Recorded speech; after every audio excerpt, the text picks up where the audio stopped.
Ya, creo que quedamos más o menos por aquí la clase pasada, así que voy a partir por aquí. Estábamos mirando cuál era la bibliografía general que uno usa cuando trata de desarrollar los proyectos. ¿Ya? Por si acaso no tienen que estar tan amontonados así, se pueden poner para el medio. En la clase anterior estaba así. Y yo no hice nada. Ya. Estas son las guías de diseño de la ASC. ¿Por qué son tan importantes? ¿Cierto? En estructuras industriales acá en Chile, todo es de acero, salvo que sea imposible. Como es de acero, vamos a necesitar llenar varios vacíos, ¿cierto? Nuestra norma nacional, que es NSH 427 parte 1. Esa norma, ¿cierto?, es una adaptación, por no decir una traducción directa, de ASC 360, pero del 2010. ¿Ya? No es de uso legal en Chile normas posteriores, salvo para correcciones que a uno le parezcan suficientemente buenas y necesarias. ¿Ya? Ahora, el problema en la parte industrial es que una norma 427 que está hecha para el diseño general de edificios no nos cubre la gran mayoría de problemas que nosotros tenemos. Problemas, por ejemplo, diseños de bases de columna, no está totalmente resuelto el 427, no puede estarlo porque es un diseño específico. Este listado de guías que tiene la ISC, que no son solo estas, son 38 al día de hoy y siguen saliendo, son guías que llenan muy bien todos estos vacíos de diseño. Por eso conviene conocerlas, estudiarlas y aplicarlas. ¿Cierto? Yo aquí destaqué en rojito algunas que a mí me parecen especialmente importantes. Evidentemente, en la medida de que ustedes tengan necesidad, pueden mirar todas las demás también. ¿Ya? Pero son muchas. Hoy día, ¿cierto?, entre las últimas ya no tengo ninguna rojito, pero hoy día ya está entrando este tema en asuntos mucho más delicados, mucho más específicos, incluso que ya no son necesariamente de diseño de la estructura de acero o el equipo. Ya está empezando con temas de direcciones técnicas, cosas de ese tipo. También hay bastantes guías que, bueno, no sé si son bastantes, pero algunas de las guías que ya van en su segunda o incluso tercera edición, porque esto partió hace mucho tiempo. Las primeras guías, por ejemplo, la guía 1 ya tiene una segunda edición que queda en playa. Entonces ahí hay que tener especial cuidado de tratar de mirar la última edición. Siempre estas cosas representan el estado de la práctica, no necesariamente acá, pero sí en Estados Unidos, donde estas cosas se ocupan mucho. Bien, de ahí las pueden descargar, pero estas hay que pagarlas. Así que ahí ustedes las buscan en otro lado. ¿Qué otras cosas, cierto? Hay otros organismos, ¿cierto?, siempre norteamericanos, sobre esto, que son bastante conocidos por entregar publicaciones gratuitas. Uno de ellos es FEMA. FEMA y al amparo de DEF. La verdad es que esto es súper importante. Estos publican de todo. Tienen un montón de publicaciones para cualquier cuestión. ¿Cuál es la gracia de esto? Que igual que el PIR, el ATC, ¿cierto?, son publicaciones formales suficientemente serias. Normalmente, los temas que están entrando aparecen primero acá, después se van a los códigos. Entonces, cuando uno quiere saber más o menos cuál es la historia de algún tema en particular, por ejemplo, los cambios en Seismic Provision, ¿cierto?, puede buscar acá, y aquí aparecen a veces estas publicaciones grandes. Aquí dice, ¿cierto?, ejemplos de diseño Seismic Provision, esto es de 2015.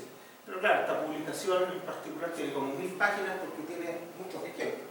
Entonces uno puede buscar lugares y formas donde se aplican los requisitos que uno quiere aplicar o quiere entender. Tiene de todo, aquí hay montones de temas. Aquí, por ejemplo, lo dijimos en la guía de estructuras de evacuación vertical para tsunami, ¿cierto? Hay un montón de cosas. También se dedica a la autoconstrucción, ¿cierto? Tiene manuales para gente que se construye su casa, tiene de todo. El FEMA tiene montones de publicaciones, ¿cierto? Incluso tiene un FEMA que es un catálogo FEMA. Ahora, como catálogo FEMA es muy malo porque no lo actualizan desde el año 2010, ¿ya? Pero por lo menos existe.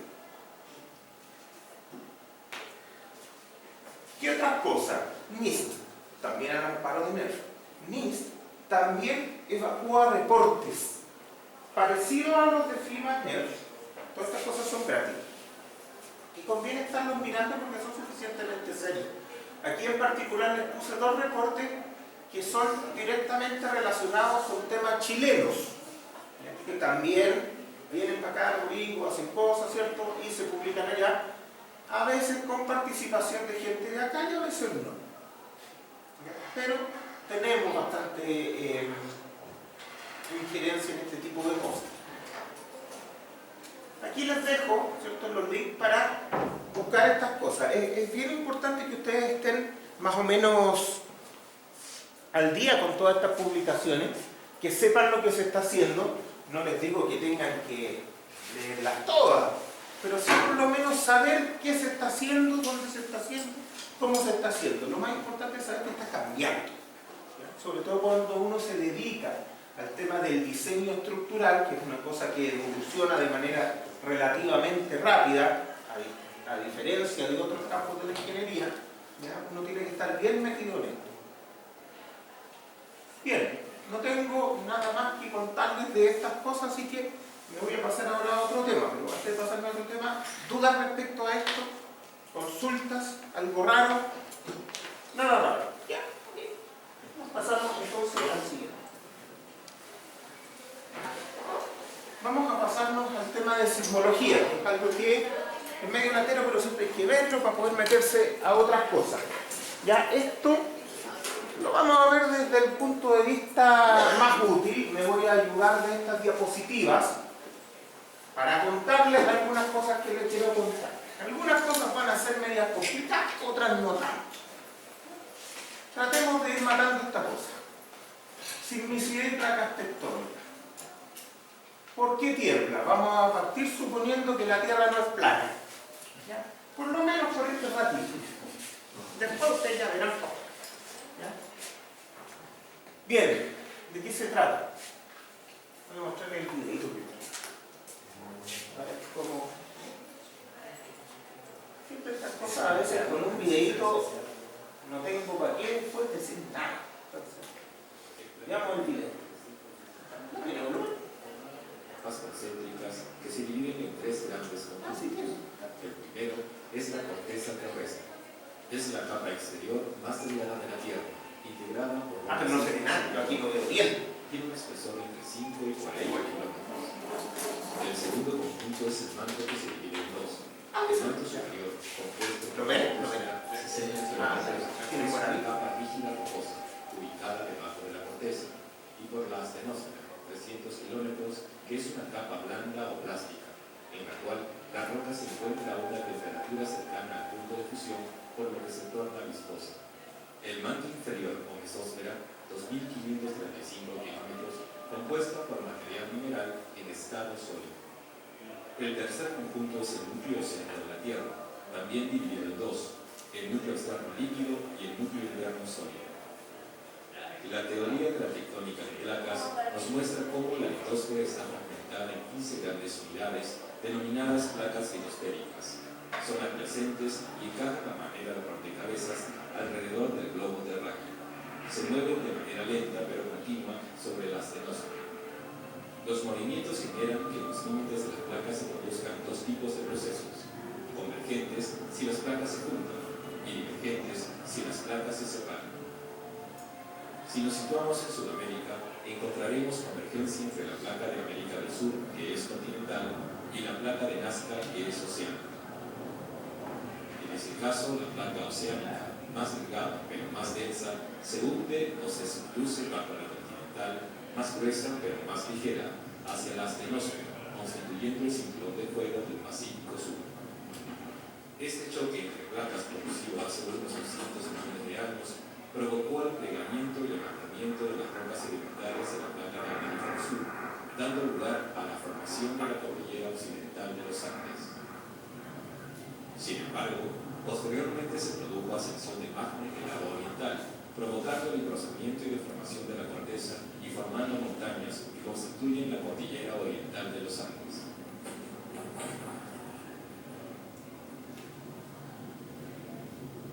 Las zonas de colisión de placas continentales presentan una actividad tectónica y volcánica muy intensa. Después de su hundimiento en la astenosfera, la placa de Nazca Esta sufre un calentamiento y posterior fundición de la corteza oceánica, formándose magma. Dicho magma, o roca fundida, es más liviano que las rocas que lo circundan y asciende lentamente hacia la superficie a través de fallas o fracturas. A partir de este proceso se forman los volcanes, pues la energía acumulada necesita ser liberada. Esto sucede porque se forma un conducto por donde pasa el cielo, produciendo una abertura en la superficie terrestre, por el cual serán emitidos lavas, cenizas y gases.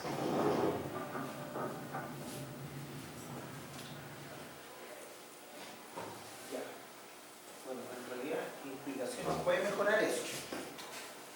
Un monito mucho más simple.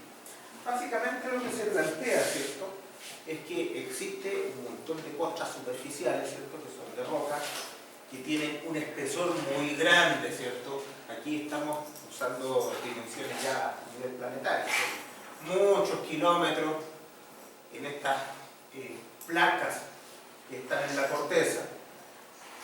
Todas estas placas son de roca, en principio. Porque de repente me han preguntado, pero ¿y cómo el suelo, la tierra no se cae por ahí? No, la tierra esta, toda la tierrita que nosotros usamos del suelo, siempre está como un depósito por arriba de las placas de roca, ¿ya? El fenómeno de suelos blandos siempre está por arriba de la roca y termina a una cierta profundidad, mayor o menor, pero siempre cuando estamos hablando de este tipo de cosas son placas de roca, gruesas, bien durita, rígida, ¿ya? Eso. ¿Cuáles son los orígenes entonces que tenemos para los sismos? Los que más nos importan y los más típicos son de origen tectónico, que se producen típicamente por las trabas entre placas.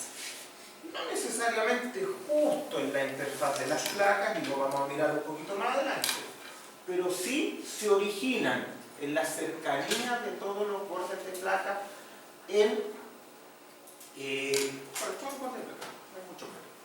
Los otros son los volcánicos, ¿cierto? Eso es más o menos obvio, ¿cierto? Cuando un volcán hace erupción, libera energía y se mueve todo lo que está cerca. Ahora, nosotros en Chile tenemos volcánicos, tectónicos, tenemos de todo acá, ¿no? Pero los volcánicos tienen una mucho menor liberación de energía, son sismos muy locales. Es muy raro que un sismo volcánico vaya a tener una influencia mucho mayor, normalmente tiene influencia solo en la localidad donde esta cosa hace erupción y no es el sismo lo que en realidad hace problema, sino toda la lava que sale disparada, los gases y toda la otra cosa, ¿ya? Entonces tampoco nos interesan demasiado para efectos de nuestros diseños, pero hay que tenerlo en cuenta cuando estamos en las cercanías. Ahora, impactos de meteoritos, ¿cierto? Ojalá que no, ¿cierto? Pregúntenle a los dinosaurios. Inducidos, pruebas nucleares, claro, esas cosas también inducen, pero más que sismos, en realidad son propagaciones de ondas. Normalmente, ¿cierto?, las tronaduras que tenemos mucho acá en Chile, ¿cierto?, toda la minería ocupa tronadura, genera muchas ondas de corte que viajan por la superficie del suelo y eso molesta algunas instalaciones.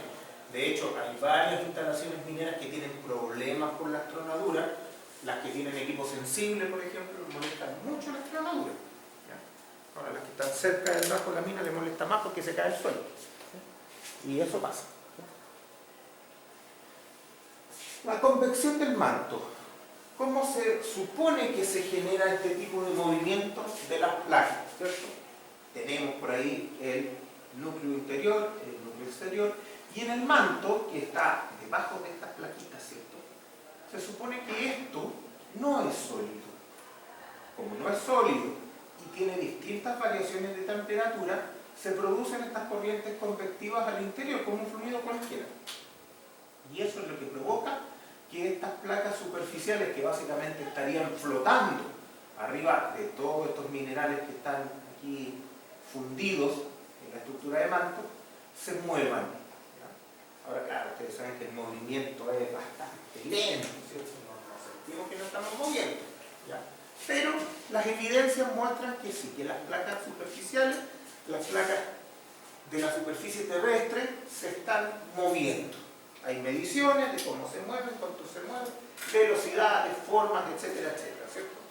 Cuando estas cosas se están separando, evidentemente aquí sale materia nueva y va generando placas nuevas, y cuando estas cosas cosas están chocando. Hay varias formas de que choquen. La que a nosotros más nos va a interesar es la forma subductiva, porque es la que nos molesta acá en Chile, ¿cierto? Normalmente esta placa que se va hacia abajo termina fundiéndose y siendo parte del manto nuevamente. ¿Ya? La teoría no es mucho más compleja que eso. Algunos datos, ¿cierto? Le damos algunos numeritos para que nos demos una buena idea, ¿cierto? Radio de la Tierra, radio férico, radio férico, 6.370 kilómetros. ¿Ya? Densidad 5,5. Ustedes dirán, oye, bien densa esta cuestión, porque eso es más que una sílice, una piedra normal. Claro, lo que pasa es que esto es una densidad media, y mientras nos vamos más hacia el núcleo, los elementos, los minerales son más pesados, mientras nos vamos más hacia la superficie, los elementos son bastante más livianos. Entonces vamos de adentro, dice, núcleo interno, los primeros 1200 kilómetros. Ya, y eso tiene como 15 toneladas por metro cúbico. Bueno, cosa bien. Perfecto. Núcleo externo, llegamos hasta los 2200 kilómetros. Por eso les digo que tengan cuidado con esto, que son números súper grandes.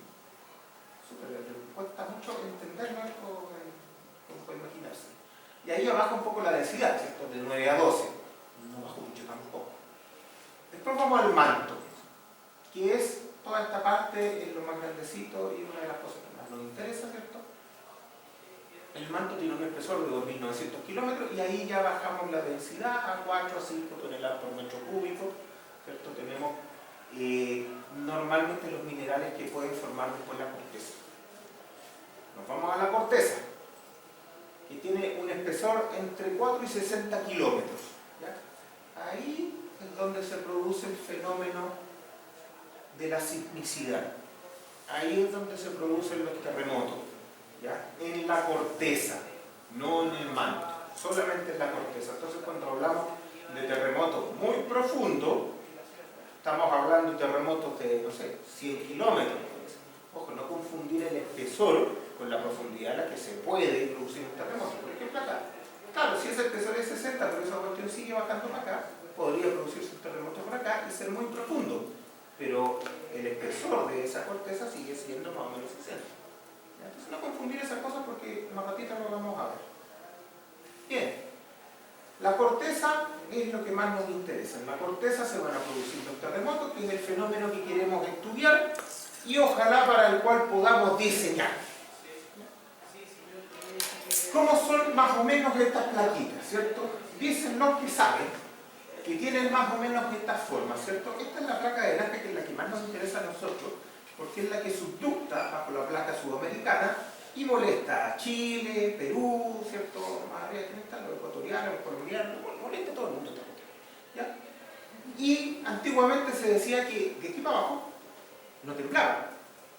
Pero como en Chile todo es de esa forma, claro, las cosas no pasan hasta que pasan. ¿Ya? En Chile antes del terremoto del 2010 no había un tsunami, ahora. Antes del terremoto del 2010 los suelos no licuaban. Bueno, ¿qué creen que pasó ahí? Tembló. Y desde que tembló, ahora tiembla también para el sur. Ahora, la sismicidad de aquí para abajo es distinta, es más suavecita, ¿ya? Pero de todas maneras tenemos temblores para esa zona. Con todo, es la zona central y norte la que está mucho más expuesta a los fenómenos tectónicos de la placa de Nazca, porque se mueven relativamente rápido. Entonces, eso es lo que molesta. En otros lugares del mundo, ¿cierto?, también tiembla, y típicamente tiembla en los bordes de placa. Ahora, ustedes dirán, claro, ¿a quién le importan los terremotos que andan por acá? Claro, a nadie, si ahí no vive nadie. ¿Ya? Entonces nos van a interesar más los terremotos que se producen en zonas que están en bordes costeros o que están a la mitad de algún país. Por ejemplo, una de las que importa mucho es acá, la zona de California, porque ahí viven los gringos. Y los gringos estudian estas cosas y después nosotros les copiamos. Entonces, por eso esa nos interesa mucho. Pero sepan desde ya que la sismogénesis que tienen los gringos no se parece en nada a la que tenemos nosotros. Por lo tanto, hay que tener algún tipo de cuidado al extrapolar todos estos fenómenos, ¿cierto?, o resultados que se tienen allá con lo que podríamos aplicar y recoger acá, porque no tenemos ningún parecido en la sismogénesis del fenómeno. ¿Ya? Otro lado, por ejemplo, ¿dónde está Turquía? ¿Se nos está Turquía? Acá está Turquía. ¿Se fijan? Turquía justo le pasa una placa por la mitad. Es muy mala suerte. Pero bueno, es lo más puro. Y entonces tiene ahí una zona entre placas que parte el país y por eso esta cuestión tiembla y tiembla alto. Otros lugares al interior de las placas, uno dice al principio, bueno, no tiene por qué temblar, pero igual tiembla. Pero son terremotos de menores magnitudes normalmente. Son lo que se llaman terremotos corticales. Son más superficiales, son más locales, son menos de energía, son de menos energía y se pueden producir otros, se pueden generar por otros fenómenos. Les voy a mostrar otro videito. Están cosas que con varios videitos. Este es largo, dura millones de años. Veamos cómo fue cambiando el mundo por este movimiento de placas. Vale la pena darse un minuto para verlo al menos una vez.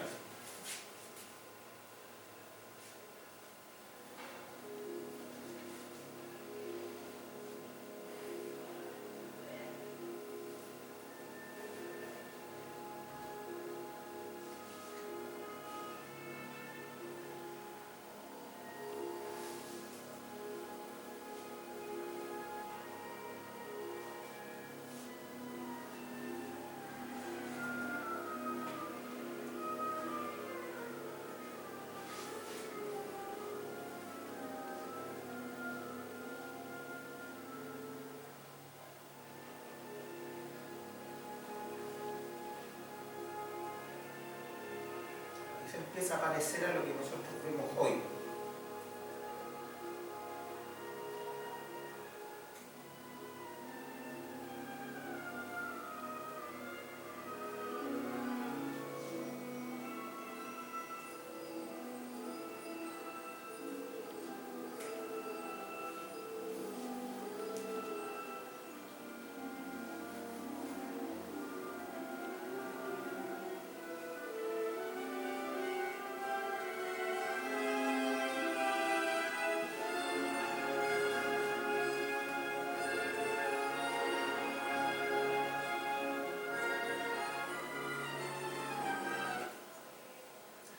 Y luego se fue para adelante también. ¿Ven cómo entran los mares en los continentes?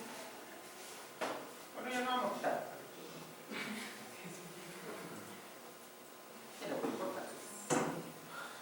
¿Cómo se mueven estas cosas, cierto? Lo que más nos interesa es el borde de acá, ¿cierto? Acá se mueve más o menos, aquí hay un 8, pero en realidad esta cuestión es variable. Serían como 8 centímetros por año. Pero eso depende de dónde estemos parados en este foro. Pero en promedio se mueve más o menos como 8. En algunos lugares 6. ¿Ya? Pero esa es la idea. Esta cosa se mueve hacia allá. Es una placa relativamente rápida para hacer su función. Aquí la forma en que se mueven estas placas es una para allá, otra para abajo. Se mueven más bien en corte.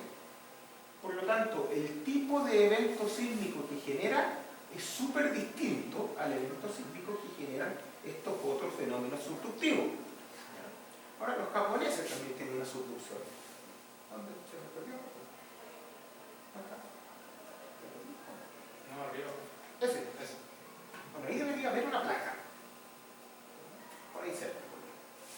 La India también tiene el mismo fenómeno subductivo, pero es un fenómeno un poquito extraño. Vamos a ver un poquito más adelante un monito.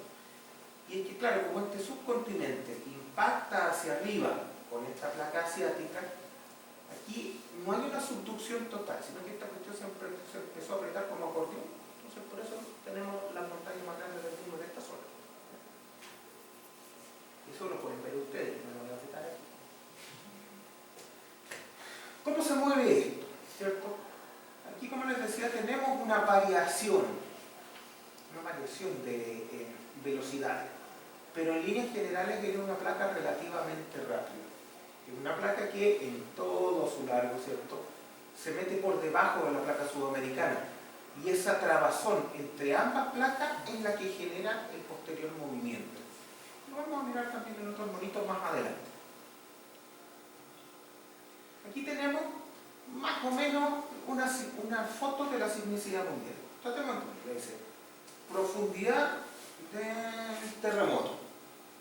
Ya, los rojitos son de 0 a 100, los amarillitos son de 100 a 300 y los verdecitos son los más profundos.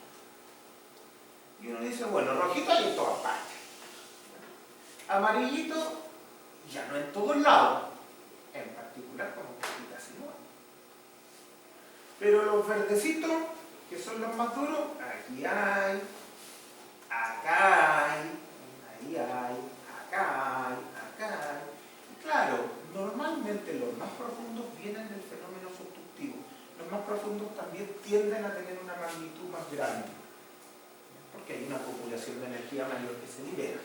¿Ya? Entonces, claro, la profundidad nos da más o menos un indicador del tipo de sismo y las magnitudes que van a tener. Si se fijan, bueno, en todos los bordes de placa hay terremotos, pero no en todos llegamos a esa profundidad, que es un poquito más importante. Fallas, ¿cierto? Vamos a definir aquí muy superficialmente y rápidamente cómo se conocen las fallas. La verdad es que esto no tiene ninguna importancia, pero se los voy a contar igual. Aquí tenemos una falla normal. Una falla normal tiene un bloque colgado que desliza hacia abajo. ¿Ya? ¿Qué es la falla? Ese plano.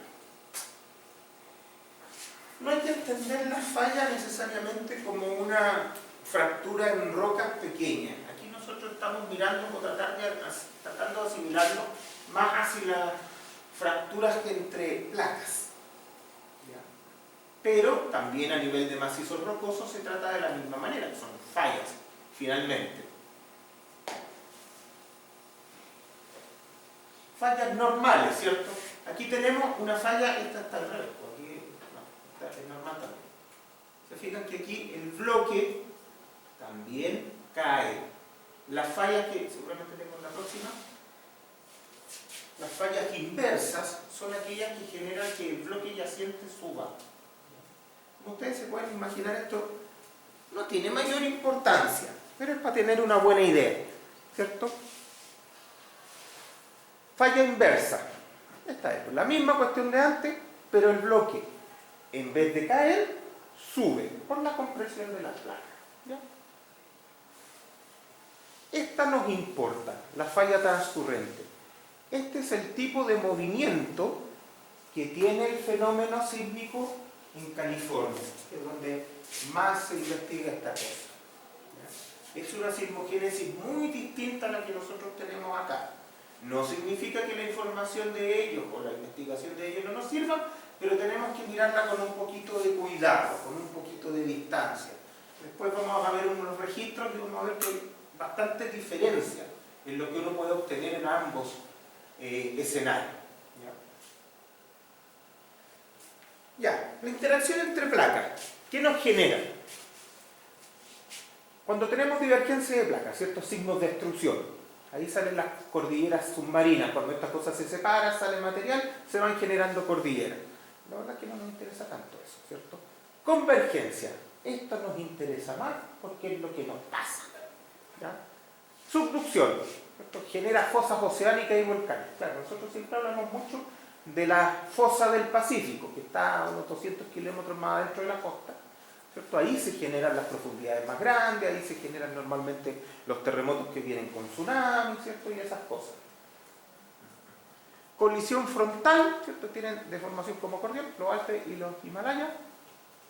Hay sismo y no volcanismo. En nuestro caso hay volcanismo también por la zona subductiva, ¿cierto? Chile está lleno de volcanes, pero típicamente igual nos interesa más la sismicidad subductiva.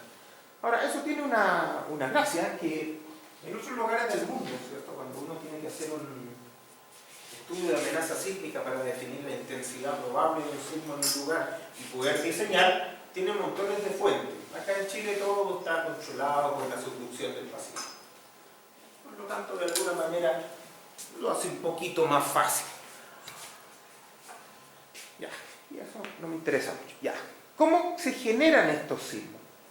Desde el punto de vista teórico es muy fácil, ¿cierto? Esta placa se va metiendo debajo de esta otra placa y en esta zona donde se produce la rugosidad mayor, ¿cierto? Donde se traban las placas, se va generando una acumulación de deformación. Recuerden que esta cosa es roca muy rígida. La deformación se acumula, ¿cierto? Se producen deformaciones, en general son de este tipo, ¿cierto? La tierra sube un poquito. ¿Ya? Y en algún momento esta cosa simplemente se libera y desliza. Y eso genera una liberación de energía muy grande. Y eso es lo que mueve la tierra, ¿cierto? Y la transmite las ondas hasta la superficie. Ahora, aquí, démosle un minutito a lo que significa esta sacudida de agua. Claro, primero este sector baja y el agua puede entrar más que antes. Eso no siempre es muy notorio, pero pasa. Vamos a ver más ratito cuánto se movió, por ejemplo, Concepción en el terremoto del Maule. ¿Ya? Ahora, nombre. La deformación acumulada durante el proceso que no está temblando, ¿cierto? Se llama deformación intersísmica. Y la deformación que se produce durante el evento, durante el movimiento relativo de las placas y la liberación de energía, se llama deformación cosísmica. Les hago la diferencia porque normalmente este dato es el que aparece por ahí tabulado, la deformación cosísmica. ¿Ya? Bueno, la teoría del rebote elástico, ahí está en palabritas, pero no imagino que les acabo de contar, así que no me voy a parar en eso. ¿Cómo son estas cuestiones? ¿Cierto? Aquí tengo algunos monitos para que los miremos. ¿Dónde hay zonas subductivas? ¿Cierto? Aquí tenemos esto del arco de las Marianas. Aquí tenemos cómo funciona la subducción en las Marianas. ¿Se fijan? Es súper parecida en todas partes, pero en las Marianas tenemos una placa que se va muy rápidamente hacia abajo. También se genera el volcanismo acá. ¿Qué tenemos acá? En Japón, ¿cierto? Ahí está Japón, aquí está la fosa, ¿cierto? Esta subducción, ¿cierto? Se parece bastante a la subducción que tenemos en los Andes. Aquí tenemos la subducción que les decía de la India, ¿cierto? Ahí está la placa de India y ahí está la placa euroasiática. Se fijan que esto es un poco distinto. Aquí se genera una suerte de compresión en esta zona, más que la placa solo ir hacia abajo. Por eso es que salen estas tremendas montañas en esa zona. Siempre aparecen cordones montañosos súper grandes en todas estas zonas de impacto de placas, ¿cierto? Sobre todo en la subductiva. Los Andes, se fijan, si las miramos así, al ojo nomás, estas son las zonas más subductivas del planeta, donde más se parece a los japoneses. Y por eso que nosotros normalmente miramos para Japón, para ver qué pasa, ¿cierto? De allá sacamos registros subductivos, leyes de atenuación, etcétera, etcétera, para poder mirar nuestras cosas también, un fenómeno muy, muy parecido entre Japón y Chile. Un monito que muestra profundidad. Veamos acá. Fíjense, ahí tenemos como 200 kilómetros en esta plancha. Y aquí, esos puntitos son como terremotos que se producen. Hay terremotos que se pueden producir en esta zona, ¿cierto? Bastante superficiales, otros medianamente profundos, de profundidad intermedia, que eso nos interesa mucho a nosotros, y otros que son muy profundos, que también son poquitos, no hay tantos terremotos tan profundos. ¿Ya? En general, nosotros vamos a ver para Chile terremotos de esta zona y de esta zona. Eso son los que pasan ahora. Ahora, aquí aparecen puntitos allá, que no tienen nada que ver con la placa. Eso también se puede producir y esos son los terremotos que llamamos corticales. Normalmente no tienen que ver con la intersección de las placas, tienen que ver con una ruptura muy superficial. Por ejemplo, la falla de San Ramón, ¿cierto? Produce ese tipo de terremotos. Corticales, superficiales, de daño muy local. Menos energía, pero también pueden hacer mucho daño en un sector muy cercano al rompimiento de esas fallas. Clasificación según fuente. Y este es un monito que hay que darle un minuto porque es importantísimo. ¿Ya? Este monito, ¿cierto? Es más o menos una elevación transversal de Chile en casi cualquier latitud. ¿Qué tenemos? Tenemos una placa, ¿cierto?, que se va metiendo por debajo, que es la placa de Nazca, y aquí tenemos la placa sudamericana. Tenemos una zona más arriba o más abajo, ¿cierto? Este perfil va cambiando un poquitito de norte a sur, pero se parece siempre. Entonces tenemos una zona que concentra la mayor cantidad de terremotos. estos terremotos que se producen en la interfaz de las dos placas se llaman terremotos interplaca. ¿Cierto? Somos bien originales. No son los interplacas. ¿Por qué? Porque se producen entre las placas. Ya. Y estos tienden a tener una magnitud bastante importante. Después tenemos terremotos que se pueden producir al interior de la placa, ¿cierto? Al interior de la placa de Nazca por rompimiento de esa misma placa. Y ya no es en la zona de intersección de las dos. Claro, lo que nos interesa es que los rompimientos de esta placa, la placa de Nazca, a esta profundidad, generan efectos en la superficie. ¿Ya? Que se llaman temblores. Así que estos terremotos también nos interesan mucho. Los A y los B son los que más nos interesan porque, en líneas generales, van a gobernar la sismicidad en toda esta zona. Después tenemos los terremotos tipo C, que son terremotos corticales. Esos se producen al interior de la placa del Pacífico, no, de la placa sudamericana. Se producen al interior de manera muy superficial. Entonces, tienen poca energía, relativamente poca en realidad, y lo más común es que no se activen de manera tan regular como estos otros. Pero en la cercanía de la falla, claro, tienen un potencial destructivo bastante grande, pero eso se alivia o se atenúa muy rápidamente cuando hay un aire. O sea, por ejemplo, cuando tenemos un temblor acá, magnitud 8,5, probablemente casi no importa el lugar de Chile donde uno esté, lo va a sentir. Pero cuando usted tiene un terremoto acá cortical en la falla de San Ramón, probablemente los que están ahí lo van a pasar muy mal, pero 10 kilómetros más lejos, a lo mejor usted ni se entera. Entonces, claro, tenemos que tener esa graduación. ¿Son importantes? ¿No son importantes? Claro, son importantes para los que están ahí, pero no para el territorio nacional. No me faltó este, Outrise. No me importa a nadie porque se está medio mal. Veamos el videito de arriba.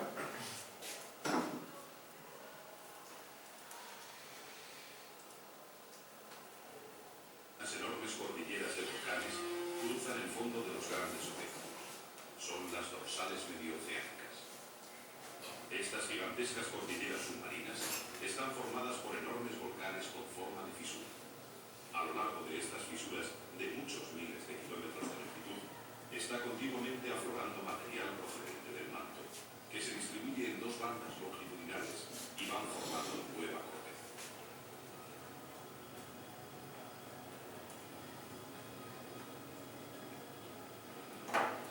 La corteza, a su vez, se destruye progresivamente en las zonas llamadas de subducción, donde unas placas se hunden debajo de otras y pasan a fundirse con el magma.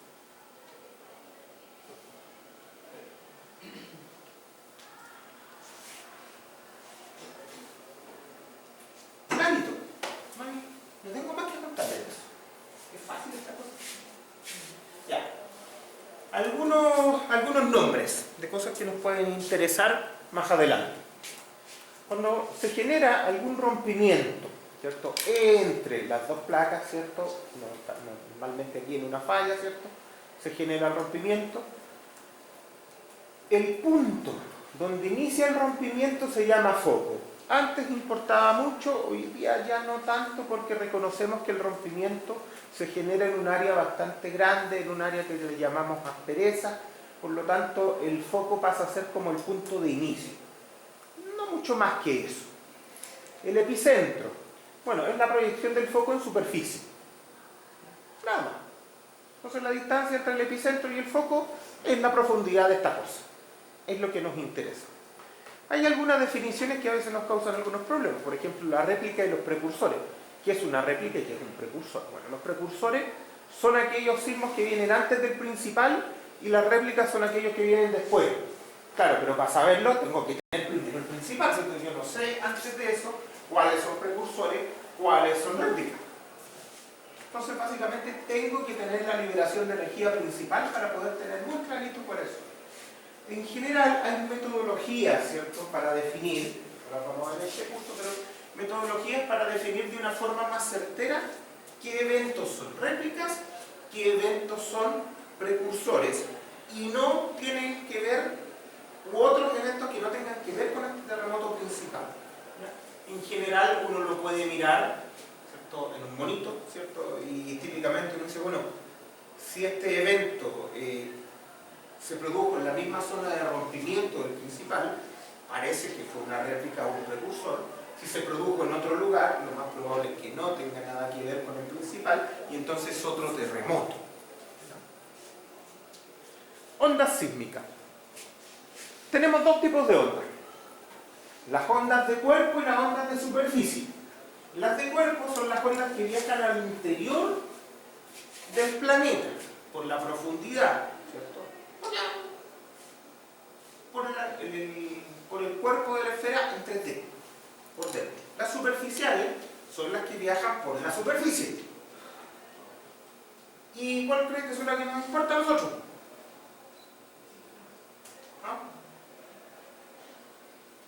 Las dos, sí, pero no interesan más las superficiales porque ahí vivimos.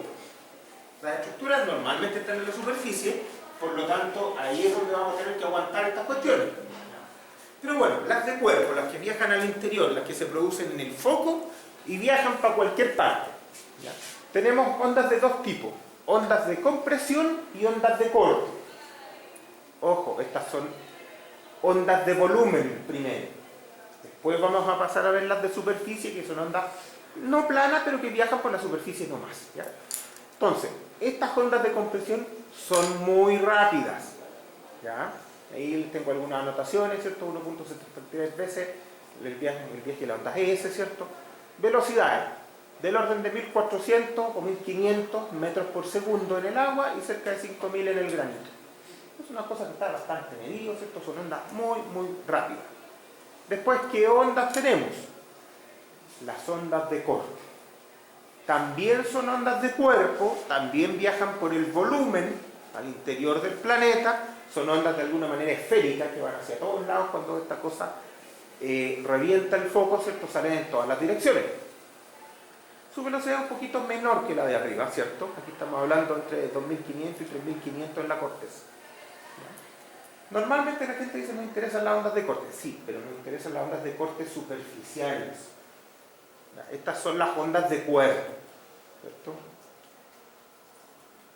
Las de segunda especie me las voy a saltar porque nunca le interesaba a nadie. Ya. Entonces, las de compresión, ¿cierto?, se ven así. Y las de corte se ven así. Pero también tienen nivel. Me trae monito. Entonces les voy a mostrar el monito porque es mucho más fácil a que yo las describa. Veamos las ondas de compresión. ¿Cómo se mueven? Así. Esto es la prueba, es imposible no entender eso. Me robé dos fideos. Esas son las ondas de cuerpo, compresión. Es bien intuitivo esta cuestión. Y las otras. Las de corte. Así funcionan las de corte. Quiero insistir, eso sí, que estamos hablando de ondas que viajan en el volumen, viajan de manera relativamente esférica, alejándose del foco. Porque las que vamos a ver a continuación, que son las ondas de superficie, esas viajan por la superficie del terreno. ¿Ya? Ah, tengo un monito antes que esto. ¿Y por qué puse este mono acá? Ah, fíjense. Aquí tenemos algunos registros, son acelerogramas, ¿cierto? Estos que se miden cuando tiembla, ¿cierto? Coleccionamos muchos de estos y nos dan muchísima información. Pero aquí intuitivamente hay algunas cosas que podemos ver. Por ejemplo, cuando empieza a moverse esta cosa, ¿cierto? Estos primeros movimientos, esa es la llegada de las ondas P, porque son las más rápidas, entonces son las que llegan primero. Tienen que ser las ondas P.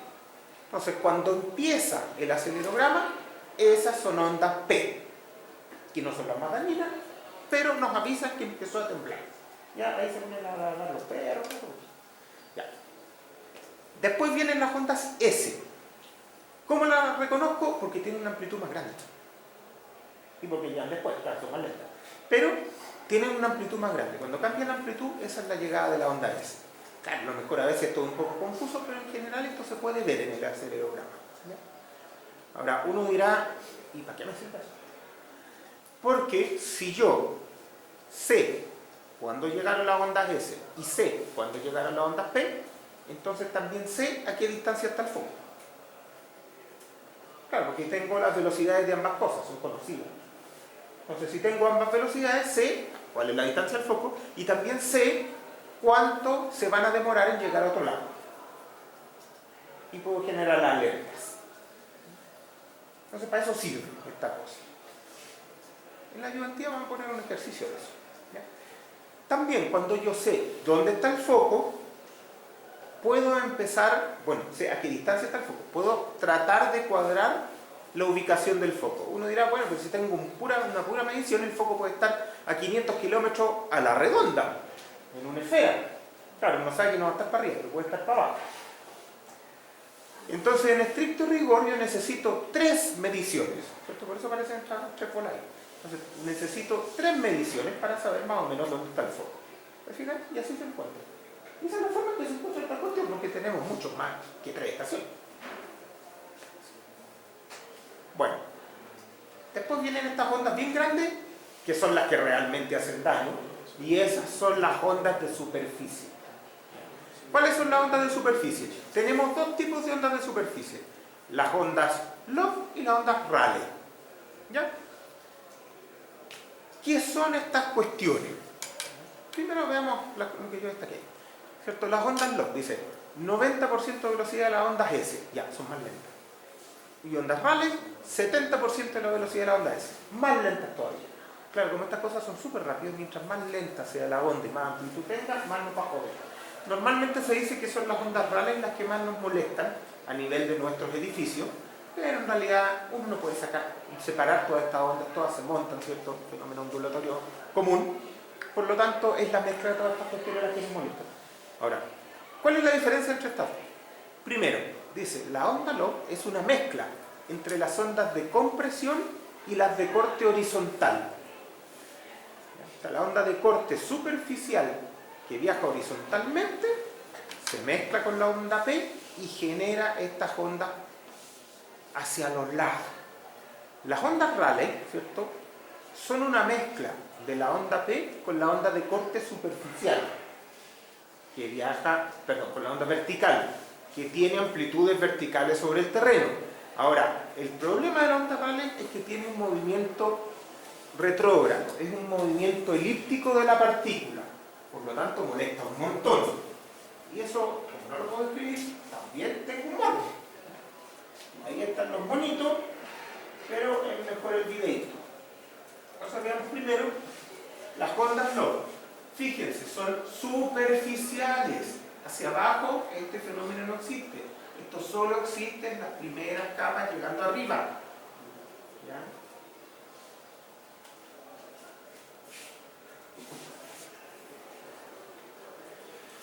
Las ondas Rayleigh, pongan atención, porque son bien feas. ¿Se fijan? Son un movimiento elíptico, son las famosas mareas de terreno. Un movimiento retrógrado, de esa forma. ¿Ya? Entonces son estas ondas superficiales las que molestan mucho nuestra estructura, las que causan las amplitudes grandes en los apoyos, ¿cierto? Y generan después los daños al interior del cajero.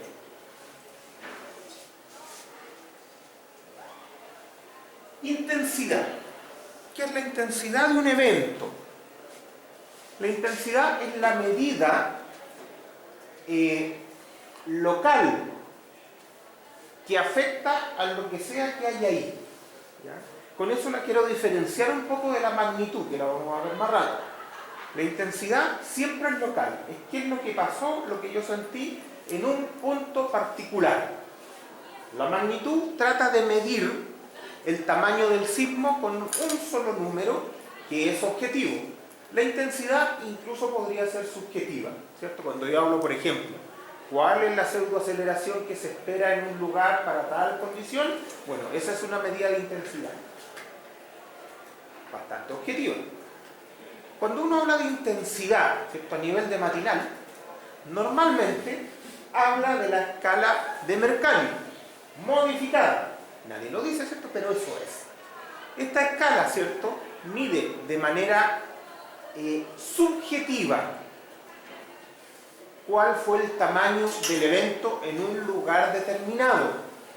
Y como es subjetivo, ¿cierto?, puede ser una cosa media rara. Aquí está la escala, ¿cierto?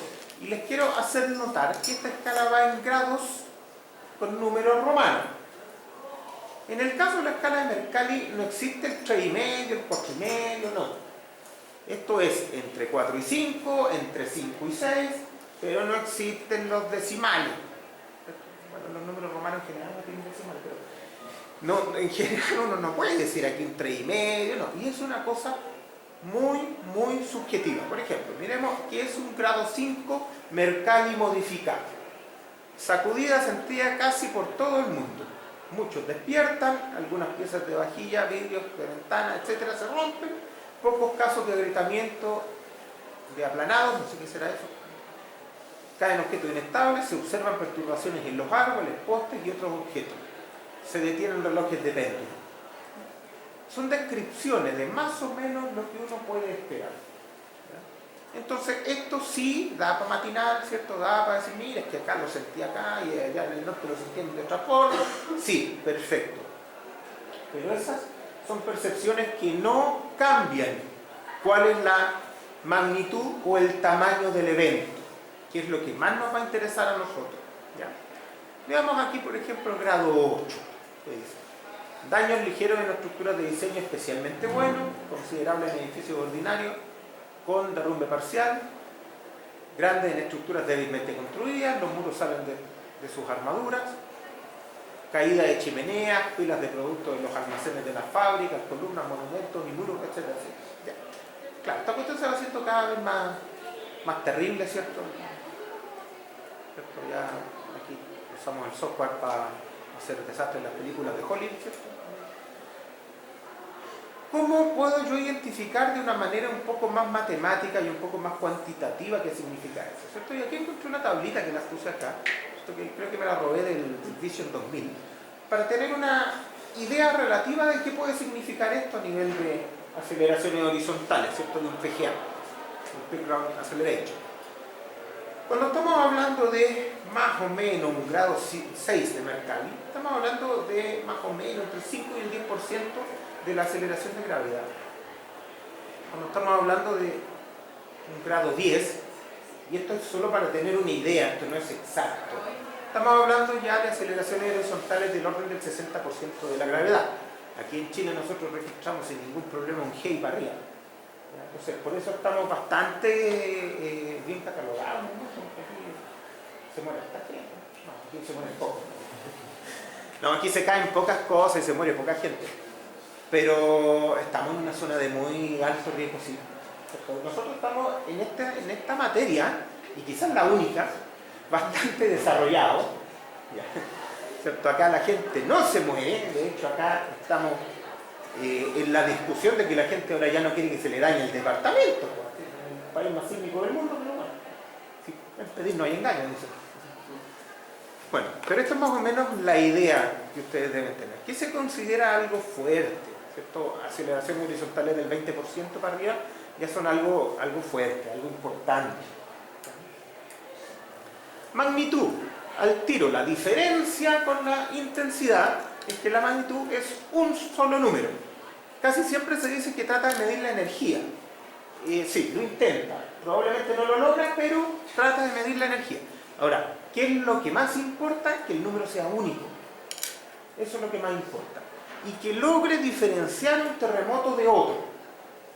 Porque con la intensidad de Mercalli a lo mejor no podemos diferenciar un terremoto de otro. Pero con la magnitud se espera que sí. Al tener un puro número, que todo lo calculemos sea el mismo, esperamos poder diferenciar terremotos. Entonces, magnitudes. La primera, la magnitud Richter, que es la que siempre, ¿cierto?, dice el periodista, esto fue magnitud Richter tanto. Bueno, sepan ustedes que la magnitud Richter no lo ocupa nadie. ¿Ya? Nadie ocupa magnitud Richter. Pero leamos lo que es. ¿Cierto? Es un ML. ¿Cierto? M sub L. M sub Richter. No sé por qué tiene eso. Bueno. Se calcula con logaritmo en base 10 de A menos logaritmo en base 10 de A sub 0. ¿Y qué son esas cosas? Dice, se mide a 100 kilómetros de distancia del epicentro, hay que estar cerca ya, en un sismógrafo Wood-Anderson. Sirve para medir sismos cercanos, claro, porque estamos cerca, ya. A, amplitud en micrones, A sub 0, amplitud de referencia, a 100 kilómetros. Ya. Hay que andar corriendo rápido para poder medir el sismo, ¿sí? Bueno, esta cosa no lo ocupa nadie. Evidentemente hay formas de calibrar esta cosa si no está más lejos, pero no es algo que hoy día nos sirva mucho. Magnitud de superficie, esta sí se ocupa. No mucho, pero se ocupa, ¿ya? ¿De qué se trata? MS, claro, M es superficie. Logaritmo de una cosa por 1,66 logaritmo de otra cosa, mató. Evidentemente son calibraciones empíricas de algún tipo de cosa. Dice, mide amplitud de ondas de superficie de periodo largo, 20 segundos. O sea, esta cuestión sirve para sismos muy lejanos nomás, ¿cierto? Son dominantes de distancias horizontales mayores a 700 kilómetros. Ya a lo mejor es mucho, pero ya, ¿cierto? Y poco profundo. O sea, grande, poco profundo, ya como que la cosa se complica. Ya. Pero mide esta cosa, mide magnitud de superficie. Bien. ¿Qué otras tenemos? Magnitud de ondas de cuerpo, B. Ya me lo voy a saltar porque tampoco lo ocupa nadie. Magnitud de momento, Kanamori y Hans. Esa es la magnitud que ocupamos. La magnitud de momento, que es el MW. Pero hoy en día, cuando uno ocupa la M solita, si no ha dicho nada, se presupone que es la magnitud de momento. Porque es la que se ocupa todo, lo que ocupa todo el mundo, ¿ya? Entonces, si bien las otras existen, la más común y la que realmente caracteriza un sismo es esta. ¿Cómo se mide? Dice, es el 2/3 del logaritmo en base 10 de un M sub 0 menos algo. ¿Qué es el M sub 0? Es un GAD. ¿Qué es el G? Módulo de corte de la roca, que es más o menos conocido. Área de la superficie de ruptura. D, deslizamiento. O sea, esta cosa, ¿cierto? El área del deslizamiento es el momento sísmico, por lo tanto, por eso esta cosa se llama magnitud de momento. Y parece que esto sí empieza a ser un número bastante elaborado. ¿Ya? Alguien dirá, bueno, pero ¿cómo voy a saber yo cuánto se movió esta cuestión en la ruptura? No, pues esto se discretiza. Usted dice, tiene una ruptura de 1000 por 500 kilómetros, lo discretiza en puntos de 10 por 10 kilómetros. ¿Cierto? Y ahí se moverá, uno se mueve un poquito más, otro se mueve un poquito menos, y transformamos esa integral en una sumatoria y estamos listos porque así funciona el Excel. Entonces, ¿qué cosa es importante aquí? Saber que el incremento de un punto es básicamente 30 veces más energía. O sea, decir, no, fue entre 8 y 9, no tiene gracia esa cuestión, no funciona así, ¿ya? No por lo menos aquí en las cosas que son más serias. Ahora, ¿por qué esta sirve más que las demás? Porque yo les puedo decir que la M tiene valores re parecidos en las distintas condiciones en que se mide. O sea, la MB, la MS son valores parecidos. Entonces ustedes dirán, si son parecidos, ¿por qué me va a interesar una? Bueno, porque todas las demás tienden a saturarse para magnitudes grandes. Grandes, digamos, 7, 8. ¿Qué significa que se saturen? Significa que no pueden distinguir bien entre un sismo y otro. En cambio, esta no se satura, porque depende directamente del momento sísmico. Por lo tanto, si el momento sísmico es más grande, esta va a seguir creciendo. Las amplitudes de superficie que se miden en las demás no necesariamente crecen, porque el suelo es un filtro de ondas que no siempre me puede representar una amplitud mayor. Fíjate, está limitado. Esta no. Entonces esa es la gran diferencia de por qué esta sí me sirve, bueno, todas las demás me sirven para terremotos más chicos, pero esta me sirve para terremotos más grandes. Y la verdad es que los que más interesan para efectos de poder definir el riesgo de una estructura o el diseño de una estructura son los terremotos grandes, ¿cierto? Entonces necesito caracterizar bien los más grandes que tengo. Una tablita, ¿cierto? Tenemos magnitud de superficie versus magnitud de momento, ¿cierto? Veamos el terremoto más grande registrado, el terremoto de Valdivia. Tiene un 8,3 en magnitud de superficie y tiene un 9,5 en magnitud de momento. Y hay otros que tienen mayor magnitud de superficie, ¿cierto? Ahí tenemos uno cercano y fíjense, hay un magnitud de superficie 8,6 con un 8,8 de momento. Se fijan, se empiezan a confundir y no es tan claro que uno sea mayor que el otro o cuánto mayor es. ¿Cierto? Un 9,5 está a una distancia abismal de un 8,8 en magnitud de momento, pero en magnitud de superficie no tanto. El gráfico, ¿cierto? Es más o menos esto, ¿cierto? La línea recta es m o magnitud de momento y los otros son los que corresponden. Entonces, fíjate que cuando empieza a subir la magnitud, hay algunas que se me empiezan a saturar, ¿cierto? Me empiezan a ver terremotos más grandes. Por ejemplo, el MB, ¿cierto? Con terremotos ya 6,5, 7 ya no los diferencia. La magnitud de superficie llega hasta acá, pero también está llegando hasta el nivel de 8, un poco más de 8, que son terremotos súper grandes, ¿cierto? Son megaterremotos. Lo que pasa es que acá tenemos 8,8 y el 8,8 no me lo veo. ¿Se fijan? Entonces, por eso que para los terremotos, megaterremotos, necesitamos evaluar en magnitud de momento típicamente, y si vamos a evaluar en magnitud de momento los grandes, normalmente evaluamos los chicos también para no complicar, ¿cierto? Para tener una idea de la magnitud de energía que liberan estas cosas, ¿cierto? Aquí hay un gráfico, ¿cierto? Aquí está energía en alguna unidad, ¿verdad? Y aquí tenemos la equivalencia en magnitud de momento. ¿Cierto? Por ejemplo, lo que uno busca siempre aquí son las bombas atómicas, ¿cierto? Sobre todo ahora que está la película en el cine. Entonces, ahí tenemos Hiroshima, que nos sale más o menos aquí entre un 5 y un 6. No es poco, pero estamos muy lejos de un terremoto grande, ¿cierto? Vámonos aquí al pedacito antes. ¿Qué tenemos? ¿Dónde está el Chile? Aquí. El terremoto Valdivia está aquí. Y está, claro, debe estar en el 9,5 porque es lo que se usa para calibrar. Pero está al nivel, ¿cierto?, de la explosión nuclear más grande. Metámonos acá que está más. Esta escala es media logarítmica. Esta de acá es más lineal y nos muestra estas cosas. ¿Se fijan? Son tremendas diferencias. Acá está la bomba atómica. Sale más fácil quizás ver qué es más grande, ¿cierto? Un huracán de 10 días. Sí, claro, pero esta energía se libera en 10 minutos. Y ahí tenemos una diferencia gigantesca, ¿cierto? Después tenemos aquí el consumo de calor, como el consumo, aquí abajo, este me gusta más. El consumo de energía anual de Estados Unidos. Esto está por acá arriba. Claro, si pudiéramos sacarle la energía del terremoto, a lo mejor estaríamos bien, pero no podemos todavía. Entonces, ese nivel de energía es lo que esta cosa libera. Son muy grandes. Por eso que hacen tanto daño esta cuestión. Incluso cambian geografías cuando tenemos magnitudes ya llegando a 9. Los eventos más grandes, ¿cierto? Los 20 más grandes, ¿cierto? Cuando uno se mete a la página del USGS, ¿cierto?, y le dice, muéstrame los 10 más grandes, y se acerca a Chile, no, aquí le puse todos los sobre 8, creo. Y me acerqué a Chile y aparecieron hartas bolas acá en Chile. Y sí, tenemos muchos de los más grandes. A ver si me funciona el link que está ahí para darle un segundo a esto. ¿Cómo está la tecnología acá? Ya, tenemos tecnología. Ahí están los 20 terremotos más grandes informados por el USGS. Estos son los más grandes medidos, ¿cierto? Bio Chile, ahí vamos ganando. Somos top 10. Y tenemos varios más, por aquí también está el terremoto del Maule. Está sexto. Está súper bien. Bueno, aquí están todas estas cosas. Tenemos los terremotos más grandes desde el punto de vista de la liberación de energía.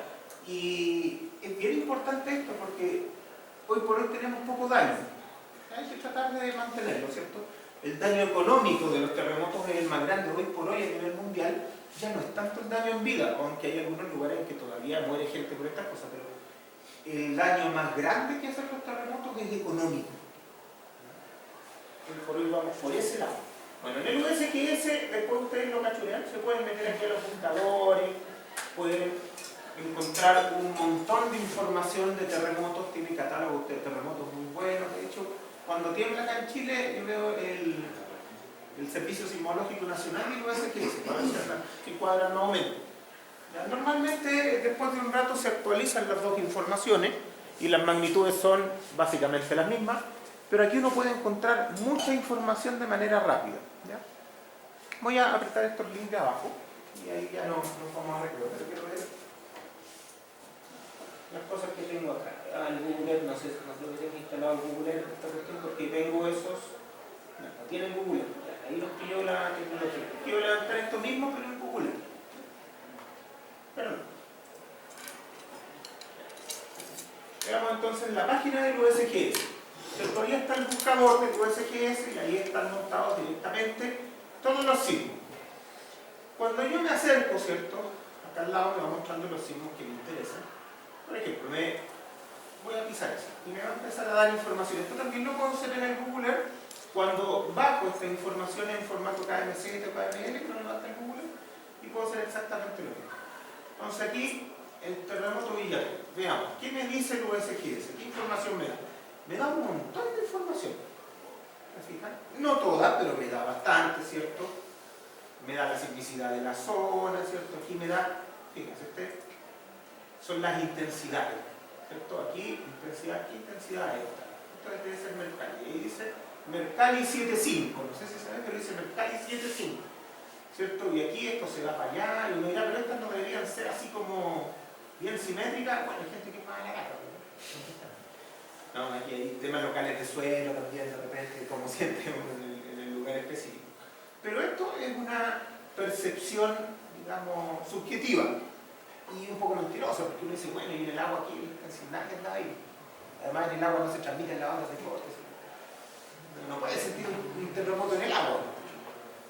Pero hay harta información acá, yo no me voy a meter en toda, pero les sugiero que se metan aquí a cachurear estas cosas.